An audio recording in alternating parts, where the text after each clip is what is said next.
rumahku. Acara santunan jadi nyambung ke sini.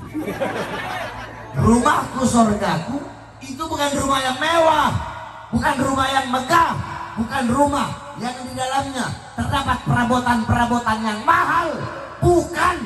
Tapi rumahku surgaku adalah di dalam rumah yang terdapat suami yang taat patuh tunduk kepada Allah, istri yang taat patuh tunduk kepada Allah, alim, abidah, zahidah, wari'ah, muallimah, mudarrisah, mu'adibah, lil abna, seorang wanita yang alim, ahli ibadah, zuhud, qanaah, istri yang solehah, istri yang menempatkan suaminya di atas kepala bagaikan mahkota dan menempatkan dirinya di bawah kaki suaminya bagaikan alas kaki. Seorang ibu, seorang istri yang bisa menjadi madrasah pertama, guru pertama, pengajar pertama, kiai pertama bagi putra putrinya. Inilah yang dinamakan rumahku surgaku. Walaupun rumahnya kecil, walaupun rumahnya panas kecil, tapi kalau tiga-tiganya nih, anak, suami, istri dan anak, bapak, ibu dan anak-anaknya semuanya soleh-solehah, taat patuh dan tunduk kepada Allah, rumah tangganya bakal menjadi rumah tangga yang sakinah buat orang. Ibu ingat, ibu-ibu kalian madrasatul ula. Kalian itu apa? Madrasatul ula. Madrasah pertama, guru pertama, ustazah pertama, pengajar pertama bagi putra putri adalah kalian sebagai seorang ibu.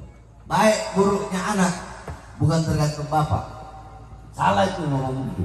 Baik buruknya anak tergantung seorang ibu, karena yang membentuk mental, yang membentuk sifat seorang anak itu seorang ibu. Saya tanya bapak sama ibu, waktunya sama anak banyak mana? Banyakan mana? Berarti baik buruknya anak tergantung seorang ibu. Semua tergantung seorang ibu. Baik buruknya anak tergantung seorang ibu.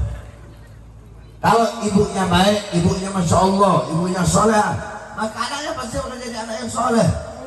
Soleha, alim, alimah, abid, abidah, zahid, zahidah. Ini ibu-ibu zaman sekarang enggak.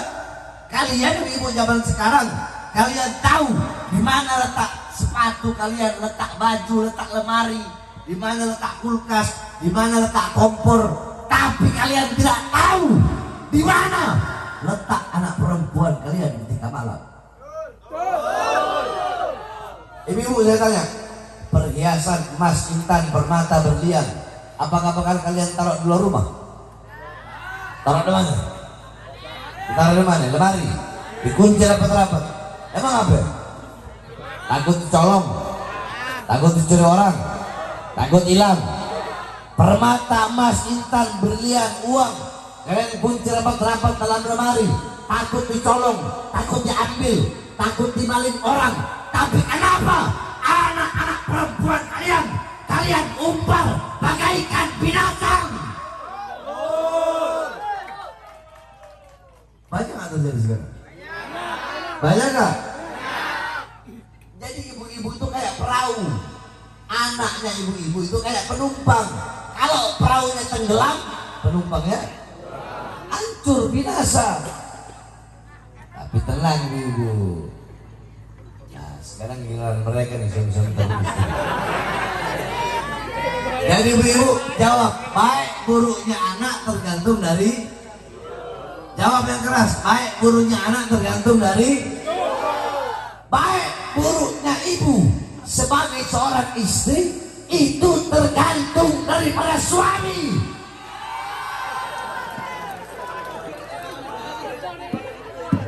Kenapa? Kalian suami adalah imam. Ku anfusakum wa ahlikum nar. Jagalah diri kalian, suami. Jaga kau punya diri. Jaga kau punya anak. Jaga kau punya istri. Jaga kau punya saudara. Jaga kau punya keluarga. Min nar, dari api nerakanya Allah. Bagaimana cara menyelamatkan anak, keluarga, saudara dari api neraka? Kata Imam Hasan Basri, adibuhum wa alimuhumuddin. Ajari mereka, didik mereka dengan pendidikan agama. Saya tanya, bapak kalian pagi, siang, sore, malam cari uang nafkah, itu buat ngasih siapa? Anak istri. Apa yang kalian kasih? Buat beli apa? Beli beras. Buat makan nanti kan? Kalau makan berarti jasmani kan? Kalian pagi, siang, sore, malam cari uang, cari nafkah untuk memberi makan jasmani kalian. Tetapi kalian lupa memberi makan jiwa dan hati anak istri kalian. Bapak-bapak, kalau kewajiban kalian cuma cari duit di luar, cari nafkah, terus kasih ke anak, ngasih ke istri, apa bedanya binatang? Binatang, kalian belum bangun, binatang udah bangun duluan cari makan buat anak istrinya. Ada yang lebih kalian dahulukan, ada yang harus kalian utamakan. Apa itu? Memberi makan jiwa dan hati anak-anak kalian. Coba lihat anak-anak istri kalian, lihat anak-anak kalian. Ibu-ibu pulang dari rumah, tanya ke anak-anaknya, nah, siapa Rasulullah? Siapa ayahnya Rasul? Siapa kakeknya Rasul? Siapa pamannya Rasul? Siapa neneknya Rasul? Di mana lahirnya Rasul? Di mana hijrahnya Rasul? Anak-anak kalian nggak tahu. Anak-anak kalian buta sejarah Nabi Muhammad. Anak-anak kalian buta Al-Quran, nggak kenal syariat, nggak kenal Islam, nggak kenal iman. Yang mereka tahu YouTube, yang mereka tahu TikTok, yang mereka tahu handphone. Kenapa? Karena kalian sebagai orang tua membiarkan, menjerumuskan anak-anak kalian sendiri di dalam lubang-lubang kesesatan. Kalian sendiri jerumuskan anak kalian. Ayo saya tanya, anak-anak kalian lebih banyak pegang Quran atau pegang handphone? Terus pokoknya lanjutkan seperti itu sampai kapan?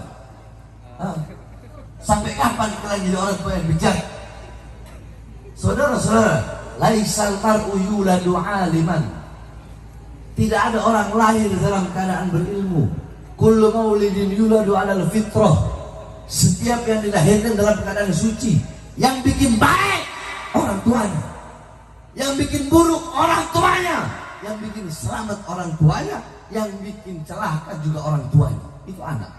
Anak itu begitu. Sebab semua dilahirkan dalam keadaan fitrah suci. Laisal mar'u yuladu aliman.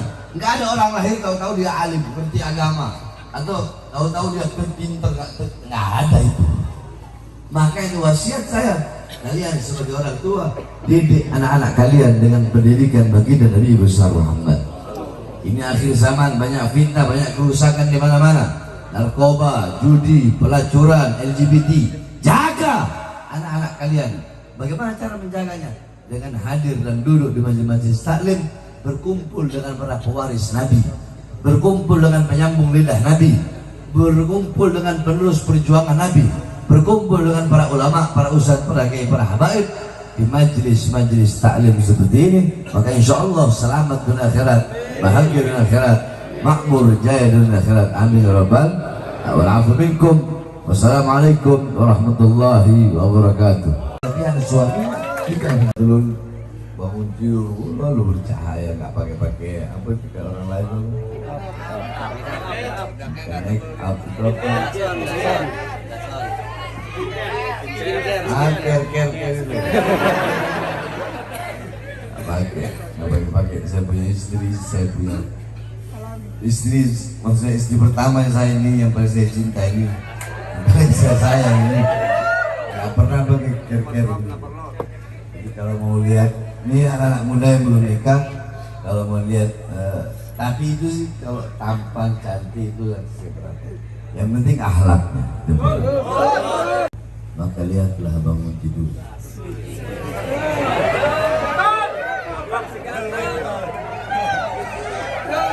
Enggak, ibu, ada perempuan.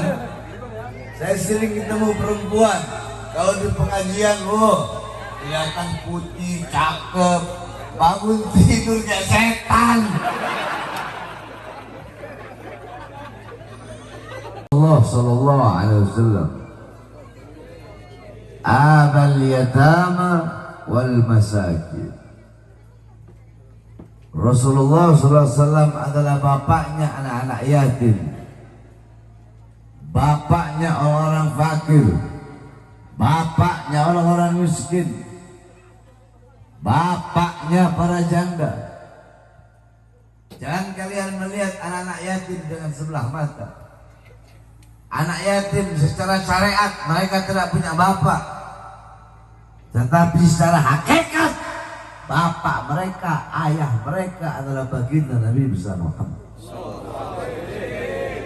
Tidak ada golongan, tidak ada kelompok yang lebih dicintai oleh Nabi selain daripada anak-anak yatim. Man ahabbahum ahabbahallah. Siapa orang yang mencintai anak-anak yatim, yang dimana anak-anak yatim adalah golongan dan kelompok yang dicintai oleh Rasulullah, maka Rasulullah akan mencintai golongan-golongan yang mencintai golongan-golongan yang dicintai oleh Rasulullah. Saudara yang keras, Rasulullah cinta nggak sama anak yatim? Cinta nggak?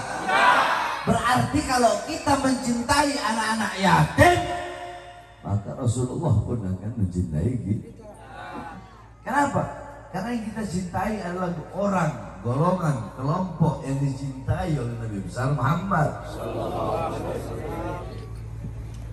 Jadi gampang saudara-saudara. Jadi anak yatim, orang fakir, orang miskin, ini ibarat wasilah, ibarat perantaranya kita kepada Rasulullah. Paham? Kita ini nggak kenal langsung dengan Rasulullah.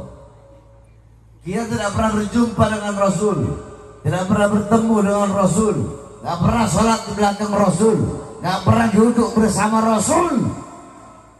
Tapi kita beriman kepada Rasulullah.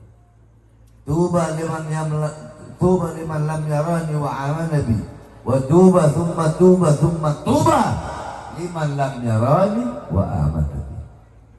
Sungguh beruntung, sungguh berbahagia bagi orang-orang yang melihatku dan beriman kepadaku. Dan sungguh beruntung dan sungguh berbahagia, 3 kali keberuntungan, 3 kali kebahagiaan bagi orang-orang yang tidak pernah melihatku tetapi dia beriman kepadaku. Siapa? Kita umatnya, itu umat Nabi besar Muhammad. Nah, kita beriman kepada Nabi. Nah, terus bagaimana? Siapa perantara yang menjalinkan hubungan kita dengan Nabi Muhammad SAW? Perantara, salah satu dari banyak perantara. Ya, ada sunnah-sunnahnya Nabi kan perantara. Tapi salah satu daripada perantara yang paling dekat adalah menjalin hubungan dengan anak-anak yatim, menjalin hubungan dengan orang fakir miskin. Itu cara paling cepat engkau menjalin hubungan dengan Nabi Muhammad. Kalian menjalin hubungan dengan Nabi Muhammad, maka kalian menjalin hubungan dengan Allah Subhanahu wa taala. Kalian menjalin hubungan dengan Allah. Apakah rela api neraka memakan jasad seseorang yang berhubungan dengan Allah Subhanahu wa taala? Jadi intinya perantaranya anak yatim itu wasilah. Mereka hanya perantara saja yang menghubungkan kita dengan Rasulullah SAW. Kalau kita pengen berhubungan dengan Rasulullah, pedulikan anak yatim, pedulikan golongan-golongan yang dicintai oleh Rasulullah. Beri makan orang-orang yang kelaparan. Ada orang lapar, kasih dia makan. Kalau ada uang lebih, keluarkan rezekimu. Kasih orang-orang miskin, kasih orang-orang yang kelaparan, kasih orang-orang minum yang kehausan, kasih pakaian orang-orang yang telanjang. Dulu ada satu asar bahwasanya ketika di akhirat Allah Subhanahu wa taala melarang malaikat Zabaniyah untuk Allah memerintahkan malaikat Zabaniyah untuk memasukkan ini orang ke dalam neraka. Padahal ini orang ahli ibadah, ini orang ahli ibadah, ini orang ahli sholat, ini orang ahli agama.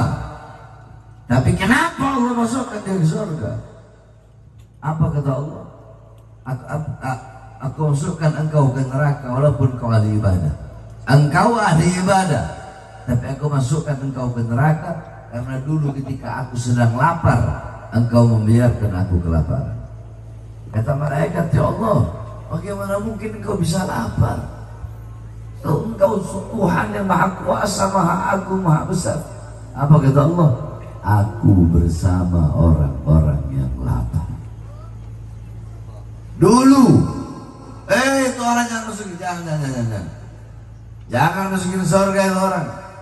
Dulu ketika aku teraniaya, dulu ketika aku terzalimi, dia diam, dia bungkam.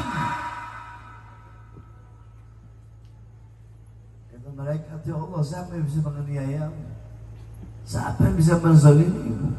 Apa kata Allah? Aku bersama orang-orang yang teraniaya. Aku bersama orang-orang yang terzalimi.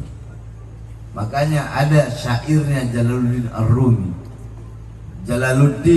Al-Imam Jalaluddin Ar-Rumi, beliau berkata, air mata yang paling suci itu adalah air mata seorang anak kecil. Air mata yang paling mahal itu adalah air mata seorang ibu. Dan air mata yang paling jujur itu adalah air matanya orang yang terzalimi. Jadi ini golongan tadi yang saya sebut tadi, orang teraniaya, orang terzalimi, orang fakir, orang miskin, mereka adalah golongan-golongan dan kelompok yang dicintai oleh Rasulullah SAW. Pernah satu waktu Bapak Ibu, ketika sedang lebaran Idul Fitri 1 Syawal, ketika 1 Syawal biasa anak-anak di Mekah, anak-anak di Madinah, mereka bermain satu sama lain, Ada satu anak yang dia tidak bermain, wajahnya murung, dia sedih. Anak-anak yang lain datang dan berkata, ayo bermain dengan kami. Tidak, bagaimana aku bisa bermain dengan kalian, sedangkan kalian di hari raya ini pakai pakaian baru. Aku tidak memiliki pakaian baru. Kalian memiliki ayah, kalian memiliki ibu.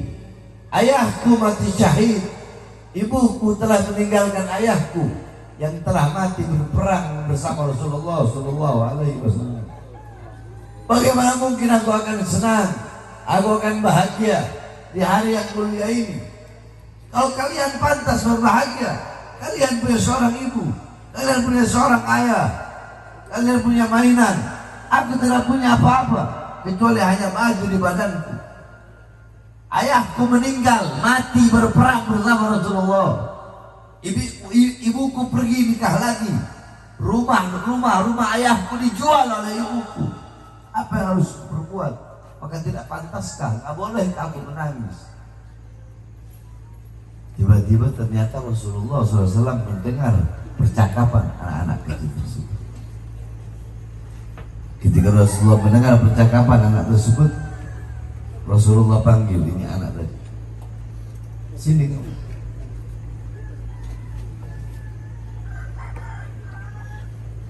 Kemana ayahmu? Dijawab sama dia, ayahku telah mati syahid berperang bersama Rasulullah. Tapi dia nggak tahu kalau orang yang nanya ini adalah Rasulullah. Kemana ibumu? Ibuku telah pergi kawin lari dengan lelaki yang lebih muda dari ayahku. Kemana harta bendamu? Harta bendaku semua telah dijual oleh ibu. Terus sekarang apa yang kau rasakan? Aku sedih. Jangan bersedih, ayo ikut denganku. Dibawa ke rumahnya Rasulullah SAW. Kaget dia. Dia bilang, ini rumah Rasulullah. Iya, ana Muhammad Rasulullah. Kalau ada yang bertanya kepadamu, siapa ayahku? Katakan, ayahmu adalah Rasulullah SAW. Kalau ada yang bertanya kepadamu, siapa kakakmu? Katakan, sampaikan, kakakmu adalah sebaik-baiknya wanita di dunia dan di surga, yaitu Sayyidatuna Fatimah. Kembali anak kecil itu dengan muka tertawa, riang, gembira. Anak-anak kecil yang tadi bilang, loh, sekarang kamu berubah jadi riang, jadi gembira. Siapa yang tidak gembira jikalau dia memiliki seorang ayah yang di mana ayahnya adalah makhluk paling mulia, yaitu baginda Nabi besar Muhammad. Siapa yang tidak bahagia jikalau kakak perempuannya adalah seorang wanita pertama yang masuk surga nanti kelak setelah baginda Nabi besar Muhammad. Lihat bagaimana pedulinya Rasulullah kepada anak ya. Rasulullah memberikan rasa kesedihan yang dia alami itu dikembalikan oleh Rasulullah. Rasulullah berikan rasa gembira. Kamu gak punya bapak, orang nanya sama kamu bilang Muhammad, Rasulullah ayahmu. Jadi barang siapa yang memberi makan anak-anak yatim sama seperti dia memberi makan Rasulullah. Siapa orang yang peduli kepada anak-anak yatim sama seperti dia peduli kepada Rasulullah. Siapa orang yang menolong anak-anak yatim sama seperti dia menolong Rasulullah. Kenapa? Karena anak yatim golongan yang paling dicintai oleh baginda Nabi besar Muhammad. Paham? Jadi intinya saya nggak mau bahas maulid, saya nggak mau bahas yang lain-lain. Pada santunan anak yatim pada malam hari ini, insya Allah yang memberikan santunan mendapatkan keselamatan dunia akhirat, keberkahan dunia akhirat, kemakmuran dunia akhirat, jaya dunia akhirat, sukses dunia akhirat. Amin amin ya rabbal alamin. Semua yang hadir di sini, sekali lagi saya katakan, ini kampung-kampung saya. Dulu saya setiap Selasa ngajar di sini, di tempatnya Pak RT, ngajar di situ, kita bakar-bakar ikan. Jadi andaikan ini tempat semua di Menteng gitu, orang yang undang saya di Menteng, mau jin, mau setan, mau iblis, mau orang siapapun malam ini nggak bakal saya datang. Saya lagi tidur, Pak, lagi tidur. Kau tahu nggak lihat muka saya bengong kamu? Tapi karena ini masyarakat kebun kopi ada dalam hati saya, sehingga semalam hari ini saya hadir di tempat yang penuh dengan keberkahan.